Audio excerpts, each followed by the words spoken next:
What's up, guys? Welcome to a brand new episode of Debate PC. And listen, a special episode because I have the entire Scuffle show crew in the building, and they're going to try and attempt to debate the master. It's been so easy against you guys that I have to call in people that consider themselves professional. You got Buster, you got my man Nick Swinmurn down here on the left, and obviously we have the beautiful, talented, insanely tough Tatiana Suarez on the bottom right. So what I will do first is kick Buster's ass, as Nick is not willing to debate me. So Nick will play a part in both of these debates, and then I will beat Tatiana. Here's the problem. I don't know what I'm debating Tatiana on, but I know what I'm debating Buster on. So Buster, drop your topic and then give me your initial argument. I will kill that argument, and then Nick will help us bridge into the next debate. Yeah, Buster, he's letting you. Crucial mistake here. He let you pick sides. I was really skeptical at first of that intro, but now you brought it together very nicely. So I appreciate that.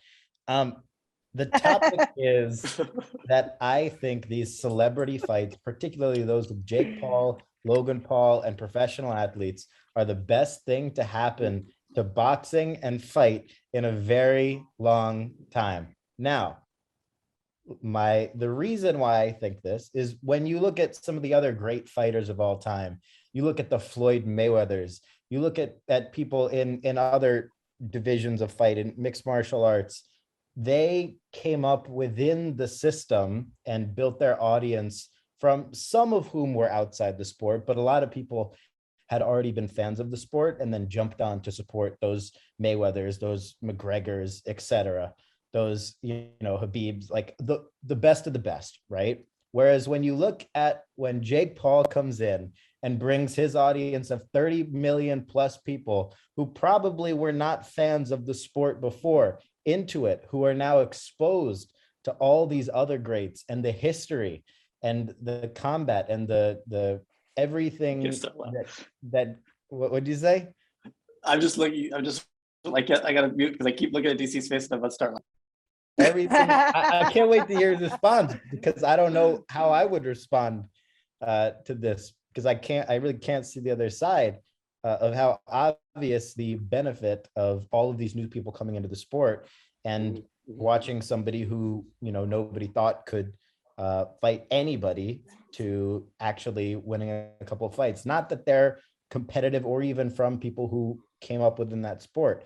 My point is that it's amazing for the sport and the best thing to happen in a very long time because they brought so many tens of millions of people from outside of it and have created a new platform where other fighters can now make even more money doing the thing that they've been practicing so long and have opportunities to build their audience better and make more money from it because that model has also been laid for them. So two-sided because of the fans and then setting sort of a great precedent for other fighters. That is my opinion. What do you think? Okay, first off, you said possibly watch so many other fighters. Now here's where you find the issue in the argument. On Jake Paul's fights, the only martial artist that was on the fight was Ben Askren and Tyron Woodley. There was no Habib. There was no other greats on the undercard taking note or taking advantage of the audience that he brought. He only fought in front of the people that mattered to him. He didn't bring a new audience to mixed martial arts. He brought his fans who watch him on YouTube into boxing to watch him box. He didn't box. I mean, say he boxed Canelo. Maybe some of those people didn't see Canelo, but he didn't box Canelo. He took his fans to watch him in a different arena. You said possibly make more people take note. That's why I believe they're so good. So why not just everybody? Why not take the basketball players that don't watch fighting and make them fight with each other? Because they're fighting in a different way. They're doing things differently. Those fans get to watch them in a different arena. You're not bringing them into the UFC. The UFC is not sanctioning these fights. So they aren't opening eyes to the organization. It's just boxing. And most times boxing on their own platform. The guy fought on something called Triller for a long time. And now Showtime said, hey, let's take advantage of this kid that brings some pay-per-view buys. Great for Showtime, but is it great for boxing? Because there's very few people that are boxing purists that see the argument in the way that you see it. And me, as a purist of fight sports, I feel the exact same way. It's a joke. It's a complete joke. You got a guy in Jake Paul who fights people that are smaller than him. He never fights somebody bigger. He never fights anyone his size. He only fights in circus fights. It's like Oscar De La Hoya deciding he wants to put the circus fight of Chuck Liddell, Tito Ortiz, #3, on his platform that only does one show and then goes under. It's not building up the whole. It's a selfish thing for the individual. Jake Paul fought Ben Askren, who Tatiana can outbox. I swear, Tatiana would outbox Ben Askren today. Ben Askren had hip replacement surgery. Ben had hip replacement surgery before he fought Jake Paul. He fought Tyron Woodley, who was undersized and turning 40. He's gonna fight Tommy Fury now, but only after Tommy Fury fought on the undercard against his undersized friend and fought to a decision. It's all a joke, but it's not real. And for you to sit up here and say that it uplifts the whole is short-sighted. It shows a very strong lack of understanding of fighting and fight sports. And it shows that all you're doing, Buster, is drinking the Kool-Aid, and you're the target. You are honestly, Buster. You're the guy on the corner that you go, hey, I'm gonna walk up to you in a chicken suit and say, go buy the fried chicken because I know you're gonna do it because that's you. You're that guy. You're the mark. You're the mark. You're the kid that sits in a WWE event, and whenever Roman Reigns loses or when Hulk Hogan gets pinned, you cry because you think it's real. You think Hulk Hogan really got pinned. It's not real, Buster. It's not. And it does not uplift the whole. It's a selfish thing. And Jake Paul is in selfish circus fights. Hey, does he have a little bit of skill? Yes. But that skill will only be displayed against people that he knows that he can beat. Okay. I appreciate the points, but you're focusing on the fact that those are what you call circus fights.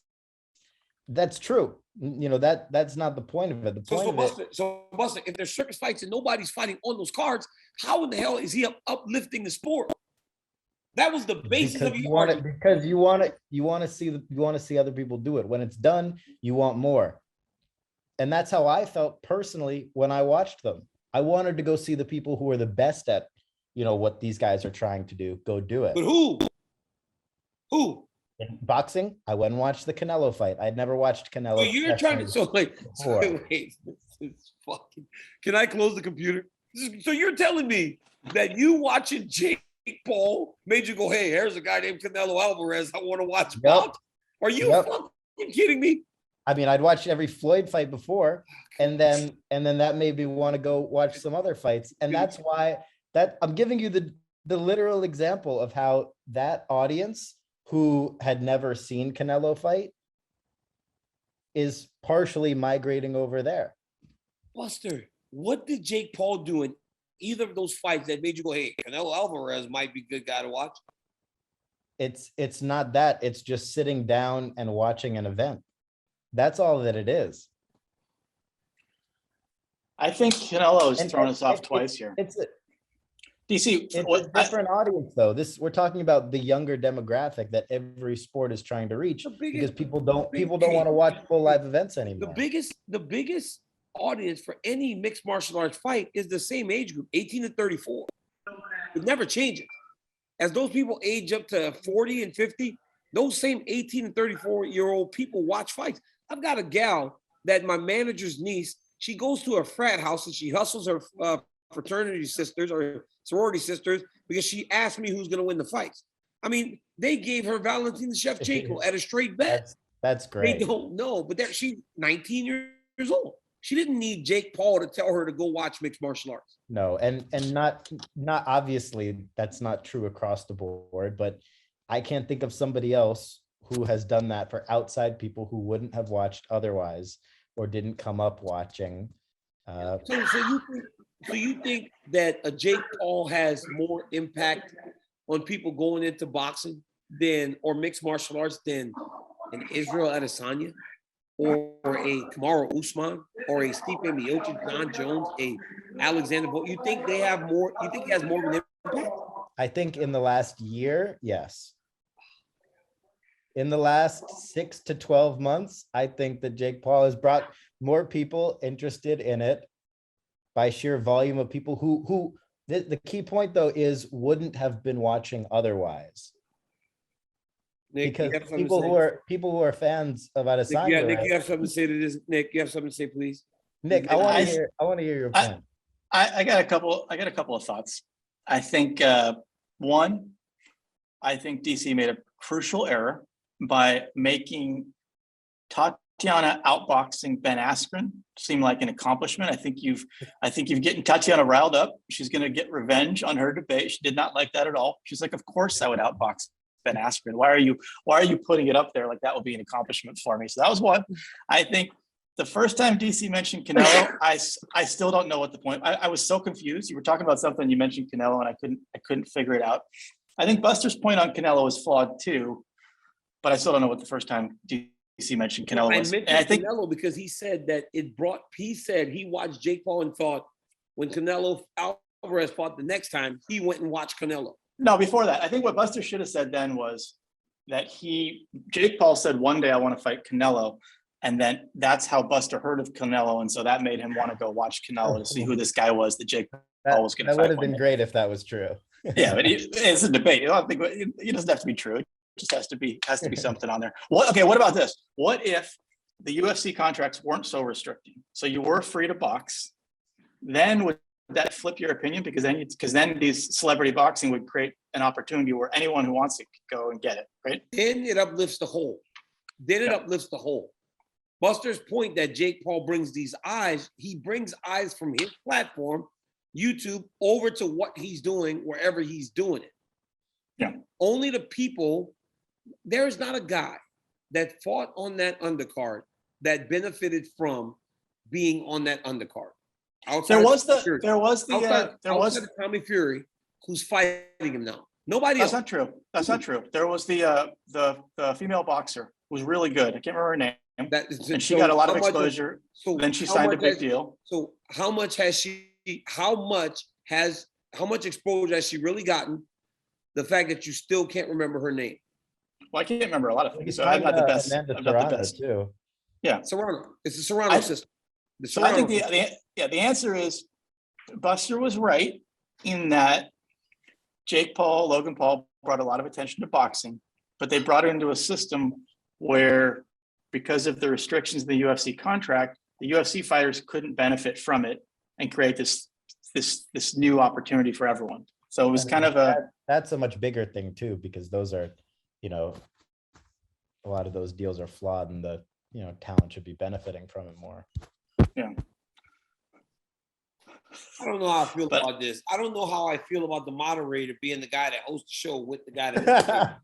I don't know. I mean, Scuffle show's going 2-0. Even if Tatiana just sits here silent on the next debate, we're still going 2-0. I mean, if I have a vote, I don't know how I like this. I feel like you guys are just ganging up on me.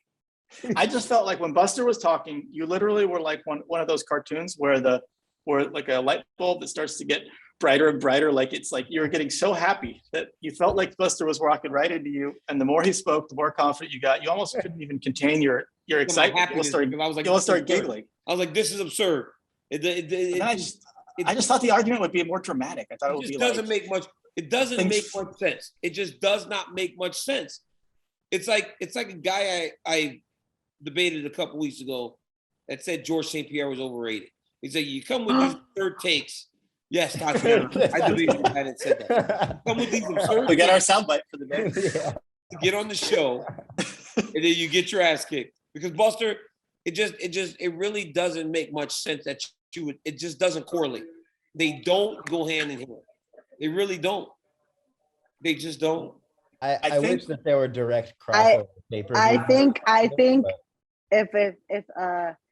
so I think there could be two sides to this. I think you guys both have good points. I think Buster's like it's a good thing because a few MMA fighters were able to make some money. But would I say that it helped the sport of boxing? No, I do not think that. I think the people that Jake Paul brought into the sport of boxing that day are probably never going to watch another boxing fight. Maybe they'll follow Jake Paul because they're fans of Jake Paul, but I wouldn't say that unless they're already like, it's not like boxing is an uncommon sport where It's it's hard like to watch too, Tatiana. something. Like it's hard to watch. It's like most boxing matches are kind of slow, right? It's slow Unless it's Terrence Crawford. unless it's T-Bud, unless it's Bud. But for the most Yeah. part, boxing matches are kind of slow. Guys land 7 Yeah. punches, 8, 9 punches a round. They throw 35 to 40. It's like it's not like Yeah. it's a fun sport for an 18-year-old to watch. That's why the Yeah. boxing audience is so old. But they Yeah. follow Jake Paul over there. But Yeah, and they have specific, and they have favorite fighters. It's not like they just really like. There's not a lot of fans that like follow just the sport of boxing. Like they have like certain fighters that they like, just like MMA, right? I think you're missing the point though, that more You just people turn on are your you just turn on your teammate, Buster? no. That's I wasn't turning on Unbelievable. Tatiana. Unbelievable. I was turning on the point before that, which was Tatiana's tying her shoes right now. You're done. which is that more people are watching Jake Paul because they don't like him than those that do like him. They want to see him fail. And that's the same model that Floyd Mayweather, was able to make $1 billion with. But that's not really for the sport though. It's for whoever he's fighting for. So if it's Triller or It's whatever Showtime. promotion that whatever he's fighting for, it's good for the promotion. But I wouldn't say it's good for the sport. That night for sure. But I'm gonna I side with think the crosses fight friends over on this one. Buster, you know what it is? I just realized the fighters here are right. I think that in this Oh. one instance, I think that it's like art, right? So there's artists that spend their whole life creating something that takes so much skill, so much talent, but it's underappreciated. And then there's someone who comes along, draws a cute little cat, slaps it on the wall, and it sells for $1 million. And it's like that pisses off the artists that are true to the skill and they put their time in. And to that audience, that little cat's not really art. But then to the audience that likes the cat, that is art. And so it's just it could just be a passing of the torch. And this new generation might just screw everything up. I don't know. Sorry, Buster. Hey, Buster. I didn't say Listen. Buster lost completely. No. But you Because don't have to Nick, lose you completely know- to lose. Hey, you don't have to lose completely to lose. If you end up on the backside where both of your podcast mates are going, hey, man, Buster, I think, Buster, honestly, you're much better than anyone else I've fought, but you didn't get the job done. So now, Buster, mute your microphone so I can talk to the queen. Look, let me ask you this. I want to ask Tatiana this question. All right, Tatiana. How about you just say it and then Here it is. I'll blink once for We're going to talk about this, Tatiana. What does, and this will be more around your area. Amanda Nunes is widely considered the greatest female fighter of all time. Valentina Shevchenko is I considered knew you were going to come out number with 2. it. So what does Valentina have to do in order to be considered the greatest fighter in the female sports history? There it is. She has to beat Amanda Nunes. And you She think has to do a trilogy. so you're telling me that for Valentina to become known as the greatest female mixed martial artist of all time, she only has to beat Amanda Nunes? Not only.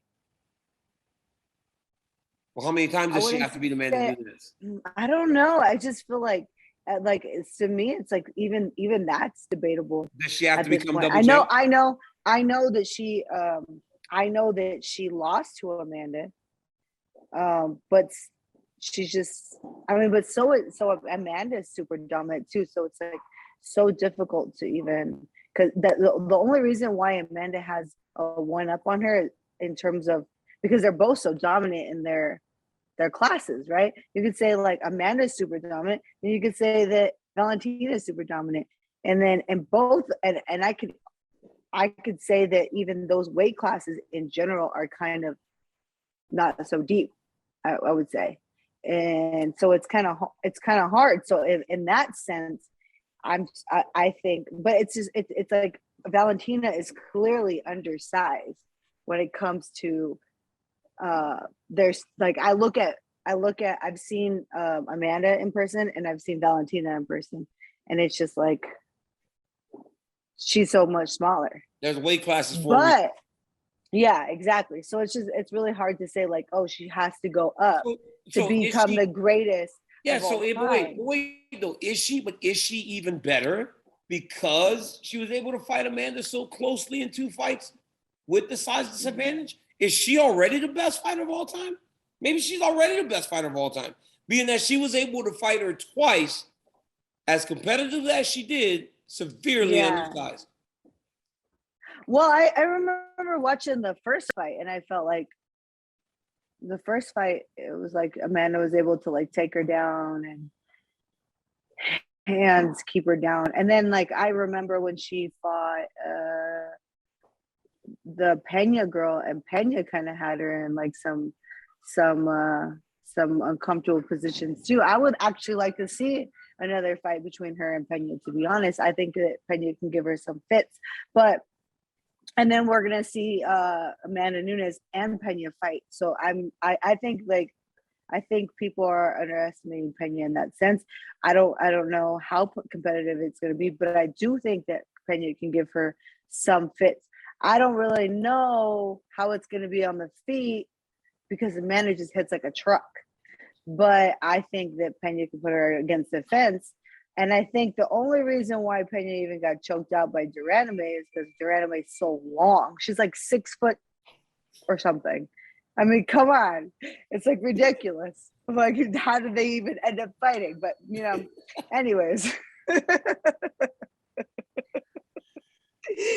So it's really hard to say. Like, I don't know. It's hard to, but maybe if they do a trilogy, that'll be fun to watch anyways. It's definitely intriguing just because they're like, it's like almost like at 125 there's nobody for Valentina, so it's just like, why not run it, but rather than do a trilogy, just because like the fans would probably want to see it. And then if Valentina wins, then I mean she really has nothing to lose. If she loses, she lost to a girl above her weight class and clearly way bigger than her.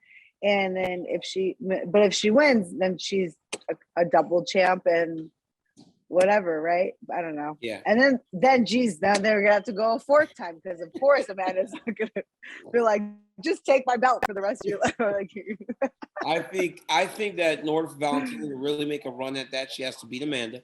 She has to continue to clear her title, but she has to beat Amanda impressively or get her twice. And she's been fighting. That's the problem though. Is It's it's gonna be really difficult because it's like, she's like, her leg is red, but I'm like, in order to beat the champ, you gotta beat the champ. Like you can't just be like, oh, I did a little bit more tiny leg kicks. Like it's just like, I don't know. You know what I'm talking about? Do you understand? I do. It's like you gotta really prove just because her leg is a little. That's one of those things that I don't really agree with though. To beat the champ, you gotta beat the champ. I think Ric Flair said that way back in the day. And it became like a thing. People were mad because when Alexander Volkanovski won the belt for Max the first time, they're too close to take the belt off Holloway. You're gonna be the champion. Yeah, but the second time, I do think that Max won. Yes, but I'm saying the first time, it's like everybody. It was like, well, to beat the champ, it's like, no, not really. You just got to win the fight. You got to win more. Yeah, that's true. That's true. But I mean, you got to be a little bit more convincing than like her leg is red. Yes, I understand that, but I don't think you have to do more. I don't think you have to be convincing to win a title. I don't think. And I have to really re-watch that fight. Like, not a lot happened in the fight where it's just like, I'd have to watch that fight maybe 6 times and be like, oh, just one more leg kick, she won. Nick, you got something? I got a question for both of you. We'll see if you disagree or agree on it. What that was a good intro. Good for editing right there. See what if when a fighter goes up in weight, you're a champion, you go up in weight, you try to take on the champion in the division above you and you lose. Does that tarnish your legacy or change how you're perceived in the weight class you're already dominant in? I think certain people. I think for Israel Adesanya, I don't know if him losing, especially with Jan Blachowicz losing to Glover in the way that he did, it doesn't help him. Because it really that's the one I was thinking. it really does show a very specific area where you can take advantage of Israel Adesanya because of Jan beating him and then getting dominated in that same area. It's very telling. And I think even though it didn't affect Izzy much, it did a little bit. People are going to look at him now and say, well, let's see what happens when he's in there with a big, strong wrestler. You know, he beat Derek Brunson so bad the first time that you never thought Derek could be competitive. But after watching the fight against Jan Blachowicz, you think it's a little bit more possible that if Brunson could employ that strategy, he could find success against the champ Israel Adesanya. So yeah, it hurts a little bit. Who else went up and lost? Wait, Max went up to 155? Was it for title Max fight? fought Dustin Poirier for an interim title. He did Interim title, okay. We saw Did that tarnish his legacy? We saw TJ Dillashaw go down to 125 and he lost to Henry Cejudo. We've seen people do it and lose. Obviously, it's a big goal that not many people had accomplished prior. So I don't think it hurts much. But anytime you lose, it hurts. You know, there is no harmless loss. Anytime you lose, it hurts. So it does hurt the legacy a little bit every single time. Look, man, when I was done, if I would have retired in 2018, people would have said the greatest, greatest. But then I fought 2 more times. And everything you did kind of starts to take a hit if you aren't successful. So there are no free losses. Every single loss means something. Yeah, just pounding Buster right here. Let the guy walk out here with his head up. This is You're insane. Tatiana, I know you're at the PI. Probably want to get some work in. Nick, you're actually pretty good at moderating. We should get that talker thing going back again like we had back in the day. Buster, you came with an absolutely good topic and put up a good fight. It was honestly the most competitive debate I've had to date. That was fun. Unfortunately, I get to rate who wins and who loses because it's my show. I make the fucking rules. You know what I'm saying? And I'm gonna say that I won again, Buster. And Tatiana and Nick, obviously second and third that to give me the victory. So Wow. guys, I gotta disagree before you sign off. We're not giving up position here. I think Tatiana completely tricked you. I think she turned Debate DC into an agreement show. Hey, you know, let's bond as fighters over topics. I don't hate it. For that reason, the Scuffle show came out on top. And I don't hate it. Okay, There's always tomorrow. I don't hate it always. yet. You better wait for tomorrow to try to get a victory. Buster, thank you again. That was Nick, fun. you're the man. Thank you. They call me the con woman. Yeah, you Con are. woman, You got me. That was Thank you, good. guys. That was Hey, good. Next fight. That's gotta be the nickname. Guys, thank you so much for watching this episode of Debate DC. Go to the App Store, download the Vover app every single week. Debate DC and the topics. Maybe it'll be your chance to get your ass kicked by me next time. Also, go to the YouTube, Vover, youtube.com/Vover Audio to get every single episode. And until next week, go and add those questions. Because if you say something outlandish enough, you may get smacked around by me next. Thank you guys for watching. I appreciate you guys for joining me. Check out the Scuffle Show on Vover. Also, Nick, Tatiana, Buster, I'm Daniel Cormier. See you guys next time. Peace.